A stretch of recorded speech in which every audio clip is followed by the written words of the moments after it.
Good morning and welcome to our latest SINAM panel session.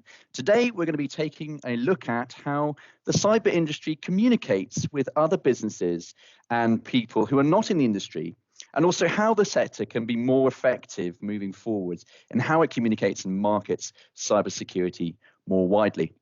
I'm joined today by three fantastic panelists. Thank you so much for joining me. Firstly, we've got Joanna Goddard, who's the Director of Programs for BRIM, the Business Resilience International Management, who is setting up the UK's Cyber Resilience Centres. Hello, Joanna. We've got Mark Moore, who is the Director of the Cyber Resilience Centre for the South West and a Superintendent with Devon and Cornwall Police. Welcome, Mark, also.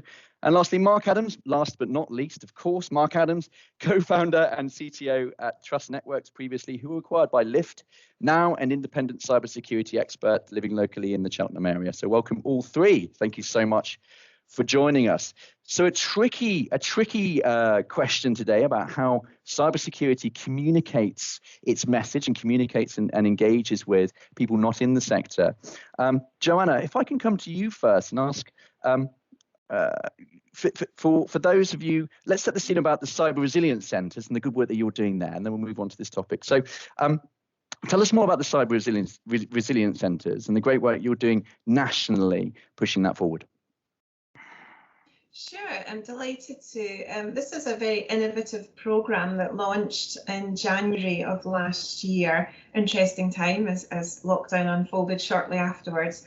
But supported by the Home Office with national policing across England and Wales, was to set up a network of not-for-profit cyber resilience centres, supported by and led by police teams, to help particularly the small and medium-sized businesses, right through to micro and self-employed people, have somewhere to go that was trusted and they could really engage and learn more, because so many people running businesses in that size of business just don't know what they don't know.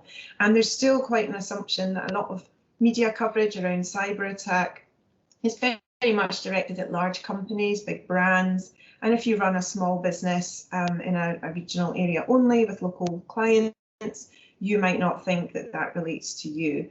And if you do and you have a concern, it can be quite challenging to navigate who to speak to get advice relevant to you. So the centres are set up to provide a really open door, a trusted resource, and interestingly to provide affordable services as well for smaller businesses or for the third sector.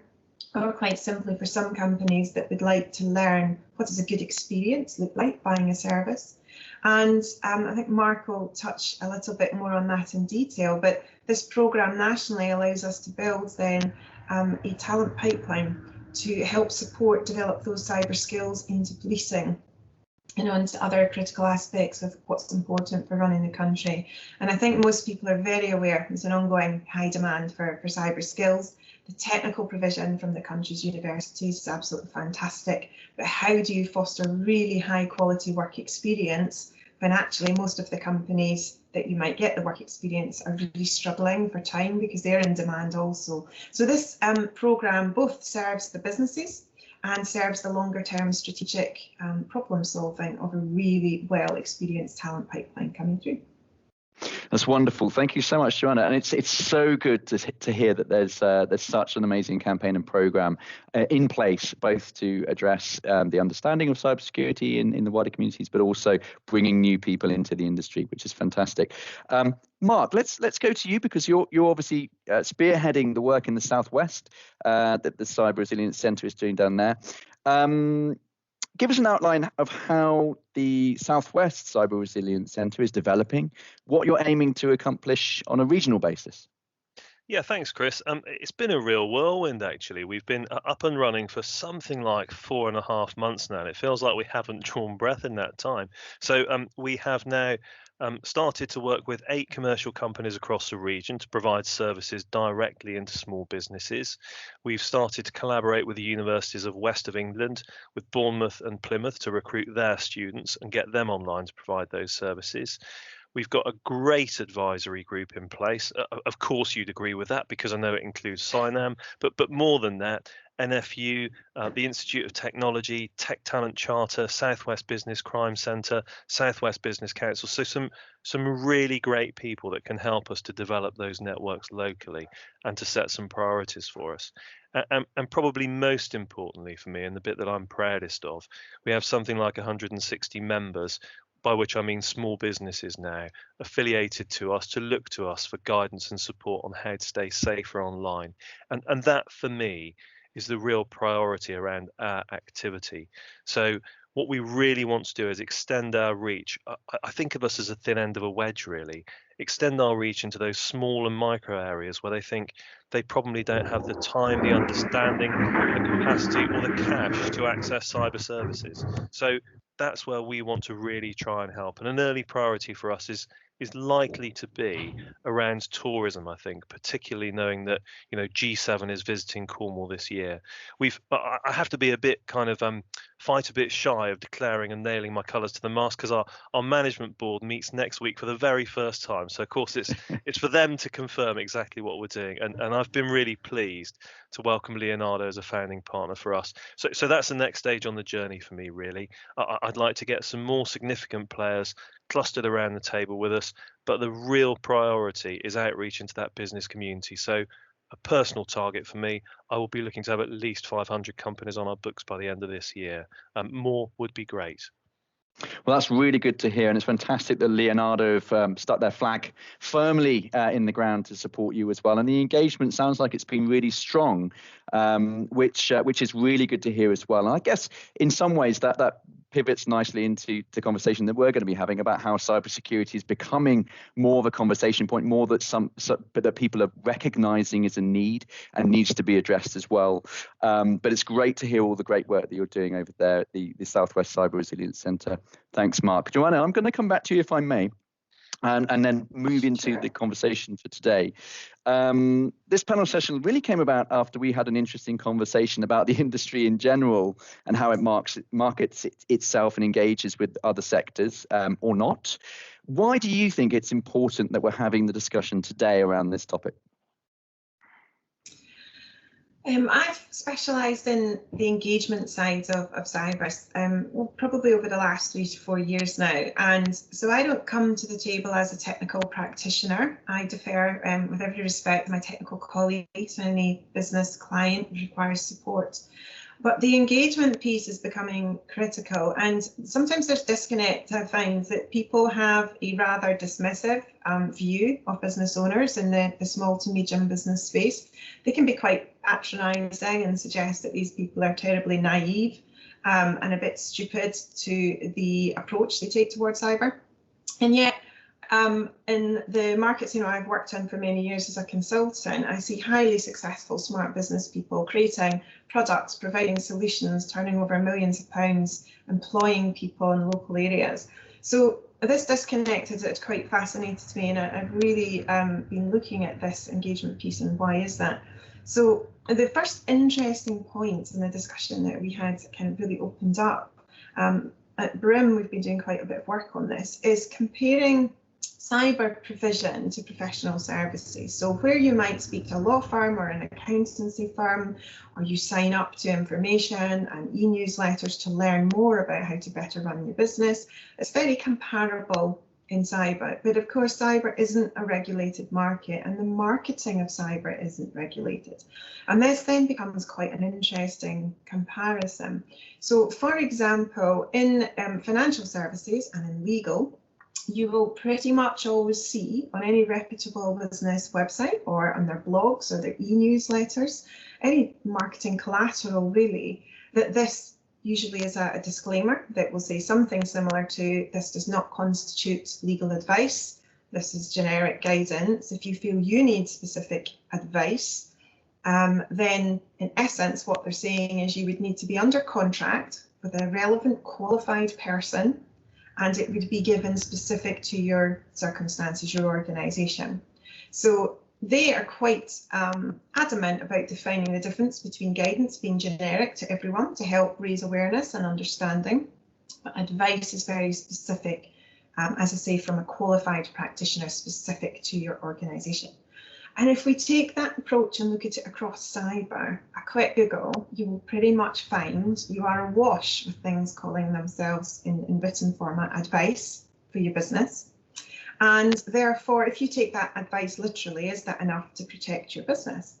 So we found that this was one of the barriers with the SME market, is that they were experiencing, well, everybody calls everything advice, everybody calls everyone an expert. How do I know the difference? So they were just not engaging because they'd had many bad experiences. So we actually took discussions a little bit further and spoke to some litigators. And our question actually was, could this become the next wave of PPI claims in a few years' time? So if you are a small business and you've managed to survive lockdown financially and keep going, and then you're decimated by a cyber attack and end up losing your business at the end of the day because you can't recover enough access to your systems, then if a litigator representing you could evidence that over the previous year, for example, you had signed up to information from a company or an organisation, you were repeatedly receiving information that said this was advice, and you could demonstrate that you had followed that advice and yet you've lost your business, would you have an element of making a claim that their advice wasn't sufficient? And different litigators from different law firms all said, actually, yes, we think that could have legs. Not in every case, but there's potential that could happen. So this whole conversation around being exceptionally careful and accurate when you use the term expert as opposed to specialist, and how you define that within an organisation working in the cyber community, and absolutely the difference between marketing collateral, much of that is really important, helpful, educational based information. Is that actually advice, and are you calling it advice when you share that across your various platforms? So that's the work we've been doing, and in our support to Mark and his colleagues across England and Wales setting up the cyber resilience centres, this has become a really strong focus point for both the leadership and the marketing teams in each centre to really get this right for the SME community. That's fascinating. And picking up on the PPI side, and I think we're going to have to do another session on this because this is becoming a big topic. But I've seen, there's a few adverts that are out there now. Was your data lost as a result of the British Airways breach? I've seen that out there a couple of times now. On this is TV, 6 o'clock in the evening. Call us now for a no win, no claim, type approach. And so I think you're absolutely right. We've got both the, companies that potentially suffer a breach or lose business, having sought advice and thought that they were secure and weren't, and then suing potentially the providers. But then you've got individuals at home who've had their data lost and then being encouraged to go after big businesses who've lost that data. And I mean, for me personally, that might be a good thing, because as soon as that gathers momentum, we're going to see data, people's personal data might actually be seen as much more sacrosanct, as much more precious. And from a monetary point of view, you don't want to get sued. So it might be a good thing. I think we'll probably part that one and use that as a discussion for is cyber going to become the new PPI? But if I could bring Mark Adams into the conversation. Mark, I mean, you are an expert in this in cybersecurity. You have been for many, many years. Delighted to bring you in today. And really, I wanted to ask you a very, very broad question, if I may, about what you think cybersecurity actually is these days in its broadest terms. So people who aren't in the industry, what is cybersecurity? Is it hackers? Is it hoodies? Or is there more to it? Hi, Chris. Thanks. It's great to be here. So I think of cybersecurity as a mission, really. So I think it's useful inside a business to bring a parallel with perhaps finance. So inside an organization, there'll be somebody who owns finance. Perhaps the CFO reports to the board of the health of the finances inside that organization. But actually, to be effective, everyone has to care about finance. So everyone who is recruiting, they are incurring that business costs when they recruit somebody, or filling in expense forms. All employees are affected. have a role to play in looking after and making sure that that company maintains its finances in a healthy manner. So in cybersecurity, the same is true. So many people inside an organization have a role to play, and it's important for the leaders of cybersecurity to explain to those people what their role is. So I think if you think about perhaps a UI designer or someone who's designing processes, they might not think of themselves as cybersecurity engineers, but if what they're doing is protecting the data or the assets of that company, they are playing a pivotal role in cybersecurity. I think that's an awesome analogy, actually, the finance piece, because if you're a small business owner and the business doesn't have infinite resources and you spend a huge amount of money on a new CRM, the business is going to go bankrupt, so you would need to make an informed decision. So I love that, thinking about cybersecurity as a fundamental part of the business rather than maybe an afterthought, which has probably been the case. How do you think we're communicating that to people who are not in the sector already? Is that being done well at the moment? Is there how is it generally done? You're right. I think it's cybersecurity can be a challenging community to join. I think people see cybersecurity experts as being aloof, deep technical people, but actually I think what's really interesting is to see community groups like CINAM. People may be just curious about cybersecurity, who know nothing about it, and groups like CINAM make it easy for people to get together and network and just learn more about, their role inside the security mission. Absolutely, and there were lots. I mean, this is absolutely correct. CINAM, huge amount of engagement actually from people who are not in the industry, and there were multiple other really good groups that are out there banging the drum, trying to get more engagement there. Mark M, if I may, Mark Moore, I bring you back into the conversation. You're obviously your work with the CRCs gives you insights across multiple businesses in the region that are being heavily targeted by criminal activity right now. There's the cyber scene from a criminal aspect is very, very lucrative. I believe it's more lucrative than the global drugs trade these days. So there's a lot going on in there. How are you finding supporting those businesses from the CRC side of things? Gosh, with a question like that, it sounds dreadful to start off with a bunch of positive adjectives, doesn't it? But I'm finding it rewarding, inspiring, invigorating. It's great, and as a cop, it's why we join, isn't it? Protecting people. So for us, what we do with our members is we'll give them a bunch of guidance, and we'll speak to them 2 or 3 days in to find out how they're getting on with that, and we'll ring them back probably 3 months or so in and say, look, what else do you need? How are you getting on with your cyber journey? And so we are reaching that 3-month stage now and passing it. And we're getting really positive feedback, actually, from small and micro businesses, particularly in that they do find that they can understand the language that we're able to use. They really value having a trusted partner who they think is on their side and is not trying to make money from them. So I often describe us to others in the industry as kind of the thin end of a wedge. We're the people that engage people's interest and help them to understand that actually cyber is really important. It is really understandable, and it's something that you can find somebody to help you with. And I'm a long way from being a cyber expert. 4 months ago, knew almost nothing. Today, I'm not going to comment because I might get myself into trouble. But I had a great conversation with a lady through some work I was doing with one of the LEPs, and she was panicking on the phone. She said, "Oh, so I know we had a call." She said, "But I've been hacked. I've been hacked," and her Yahoo email account had been compromised.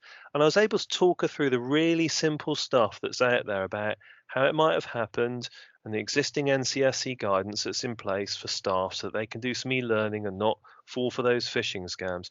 Just that really simple stuff, and knowing that there's a place that they can call has been massively helpful. Equally, do you know what? I've been party to conversations where I've understood about 1 word in 5, and maybe this plays into some of the conversations we've just had, where a great one with one of the local enterprise partnerships where I introduced a small business, heavily IT based, to our own IT experts to have that cyber security conversation. And they flew, but they were speaking double Dutch to me. But bringing together people so that they can get that additional service from a place that they trust and at a price they can afford is just really valuable to do. And I do genuinely hope that we can bring something to the the cybersecurity landscape, if that doesn't sound too grandiose, in that we provide a way for some of these small businesses, particularly, to find a way in and to understand how to engage properly. Well, you've picked up on a really key point there, and I'm going to ask Joanna this to pick up on this point around the use of language. Joanna, do you think the language used in cybersecurity is a key contributor to low uptake in the general populace? Are there other factors at play, or is it the language that's a problem? Yeah, it's such a good question, and one you can probably tell I'm passionate about. I think, first of all, at strategic level on the industry side, and I think it is important we always compare what the industry is talking about, the cyber industry, and then the industries we're trying to reach and help with that information. So strategically, we've gone through a bit of an evolution, and actually World Economic Forum have got some good material about this just now in recent reports, that we've gone from an IT security sort of approach into a cyber security, and now we're in the world of cyber resilience, because it's much bigger than just your technical systems. So in the cyber community, most of us understands that we are now into full cyber resilience discussions and what that means for a business. But actually, if cyber isn't your day-to-day world, what does that actually mean to you? So the reality is, and I think this is actually COVID and lockdown have reported on so many more targets on smaller businesses. More small business owners are starting to actually feel this could affect them. But it's around that positioning of, well, when you're hit, not if.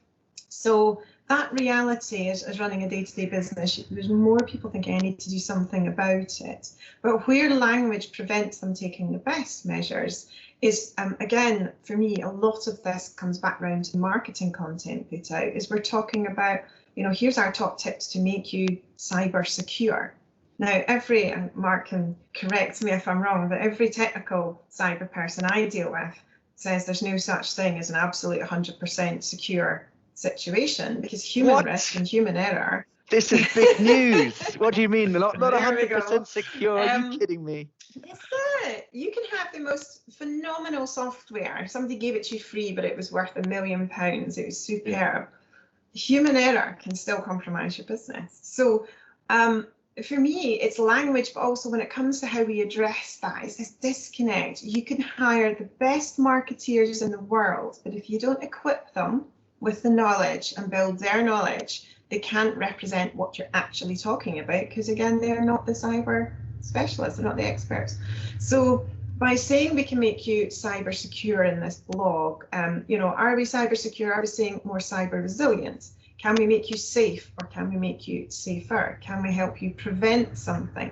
And these can seem like a bit of semantics at times, people getting a bit pedantic about language, but actually, if you ever have, on this call, I think a number of us are involved in small businesses, but if you've worked a 10 to sometimes 14-hour day, and a lot of small businesses are in this pandemic and during lockdown circumstances, on the whole, you might be traveling a lot, running most of your business actions off a tablet or a mobile phone while you're on the hoof. It's really difficult to then process and comprehend what can be fantastic, helpful guidance, but through a very small device, because actually a lot of small business owners aren't sat at a desk all day with the luxury of a big screen and time to surf and scroll things. So the format in which we reach people with equally must support, but the language itself, and for me, it's very much, I'm still alarm bells every day. I'll see some blog flash before me on LinkedIn and our top 10 tips to make you cyber secure, and that horrifies me, because that's not going to do that for that end user. So yeah, language, hugely important in my view. So cool, isn't it? Because it is so dependent on the organization that you're talking with and their particular situation. Mark Adams, I'm going to bring you back into the conversation. You've been providing specialist cybersecurity services and solutions to the industry. You've worked with multinational big corporates. You've worked with smaller businesses, I know. When you're working with clients who initially are quite resistant to understanding or accepting that they may need to take this seriously or invest in cybersecurity, how would you typically bring them around? That's a really good question. So I guess one of the important things to realize when you're consulting is that it's so important to listen to the client. So there are so many cybersecurity professionals who go in with an advocating this solution, this mindset, this point of view. It's very important to listen to the client. Every customer is different. All companies have very different pressures on them, and the cybersecurity problems manifest themselves in very different ways.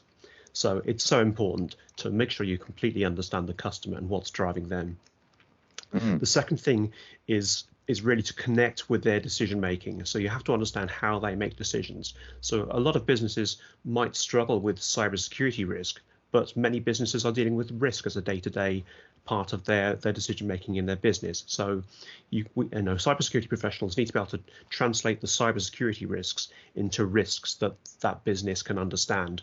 So some going in questions might be, do you have insurance? What does that insurance cover? How do you manage the risks and connect that with your insurance? Do you want to reduce the cost of your insurance? That's something that cybersecurity professionals can easily do if people have cybersecurity insurance. Fantastic. And we picked up on this actually at the latest CINAM event, which is available on our YouTube channel, CINAM 21.1. We were talking about the disconnect between the board and the CISO, and how the translation between cyber and technical risk was being lost when technical leaders were talking with the board and trying to translate that into business risk, and how there was an opportunity there to potentially train and develop our CISOs and leaders to be better and engaging board support at that kind of level. But it's fascinating to see that you've come up against that, I guess, as well, and it's a key aspect. Staying with you, if I may, we've talked about how cyber prevents bad things from happening, but there seems to be this theme that's coming out that actually, like you say, it's an enabler, just like finance is an enabler, it's a blood flow of the business. How do we take that story and talk about cyber as an enabler to do great business, do you think? So doing great business, what does that mean? I think that means being competitive, innovating, being a market leader, right? That's what great business is. So to put the question in a different way is, how does cybersecurity enable innovation and people to develop new products and bring them to market?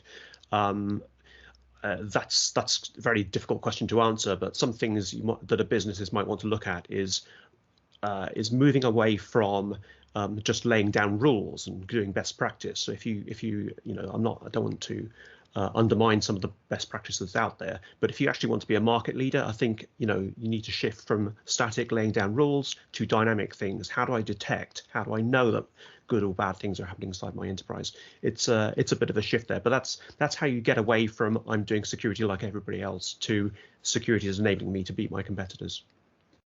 Really cool. So we're changing the mindset of cybersecurity from reactive to proactive. How do we think about the journey and where the business is going, and make sure that the security element fundamentally helps to achieve that? Really cool.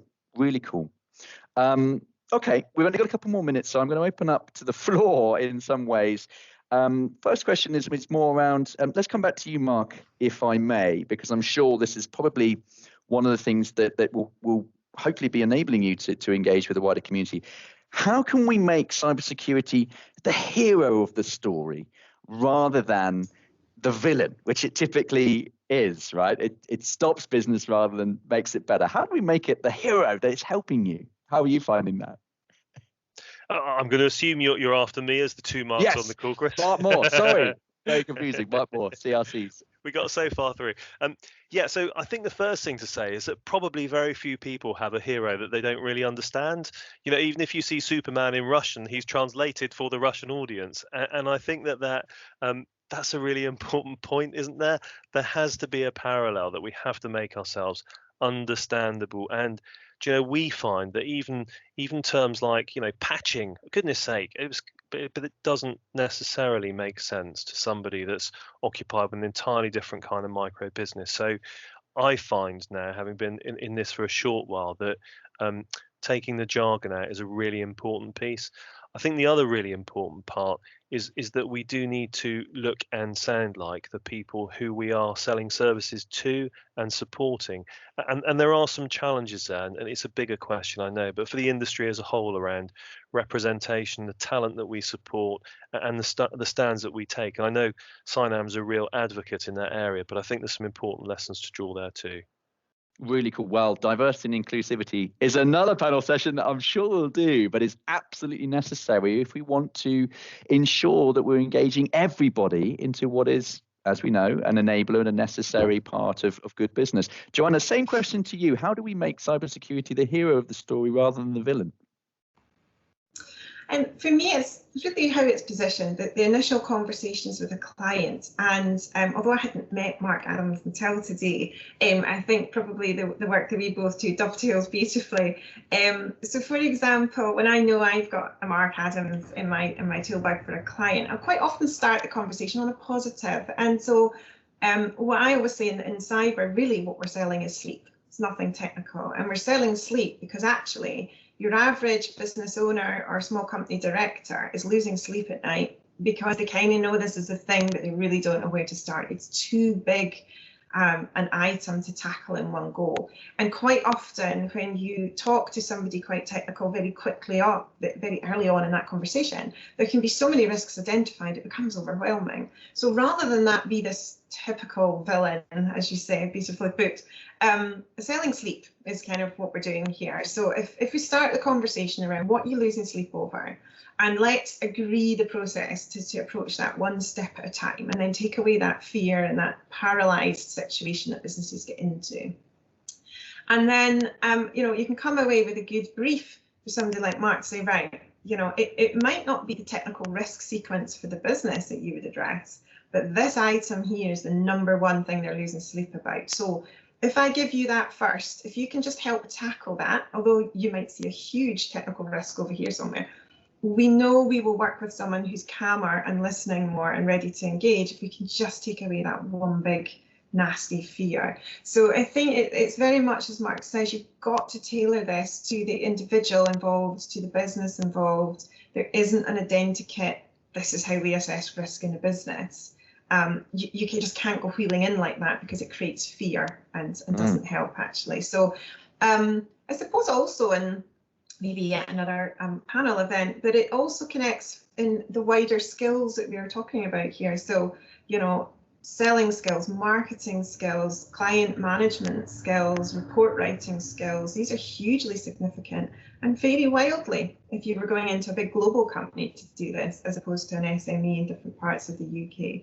So for me, it's how we tell the story and where we begin that discussion is so important, but it should be positive. We're here to help you with something.